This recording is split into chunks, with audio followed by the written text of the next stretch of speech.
Progressive overload பண்ணுறதுக்கும் ego lift பண்ணுறதுக்கும் ஒரு சின்ன டிஃப்ரென்ஸ் தான் இருக்குது. அண்ட் அந்த சின்ன டிஃப்ரென்ஸ் தெரியாதவங்க தான் இன்ஜுரி ஆகுறாங்க, மசில் டேர் ஆகுது, இந்த மாதிரி நிறைய பிரச்சனை வருது. ஸோ ப்ராப்பராக ஒரு ப்ராக்ரஸிவ் ஓவர்லோட் பண்ணுறது எப்படிங்கிறது இந்த வீடியோவில் பார்க்க போகிறோம். ஒரு ஒர்க் அவுட்டில் ஒரு ரெப்புக்கு மேக்ஸிமம் உங்களால் எவ்வளோ வெயிட் போட முடியுமோ அதுதான் உங்களோட 1 rep max. ஃபார் எக்ஸாம்பிள் இந்த இன்க்ளைன் பெஞ்ச் ப்ரெஸ்ல என்னால் 100 kgs ஒரு ரெப்புக்கு மேக்ஸிமம் போட முடியும். ஸோ அப்போ என்னோட 1 rep max for incline bench press it's 100 kgs. முதல் செட்டுக்கு என்னோட 1 rep maxல 50% ஆஃப் வெயிட்ல ஆரம்பிக்கும். இதுதான் உங்களோட வார்ம் அப் செட்டா இருக்க போது.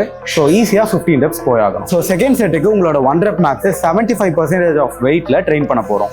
ஸோ இந்த செட்ல தான் உங்க மசில்ல பிளட் ஃப்ளோ இன்க்ரீஸ் ஆகும். உங்க நர்வஸ் சிஸ்டம் அடுத்த ஃபைனலான ஒர்க்கிங் செட்டுக்கு ரெடி ஆகும். கடைசியா உங்க ஃபைனல் ஒர்க்கிங் செட்டுக்கு உங்க 1 rep maxல இருந்து 85 to 90% வெயிட்ல ட்ரெயின் பண்ண போறோம்.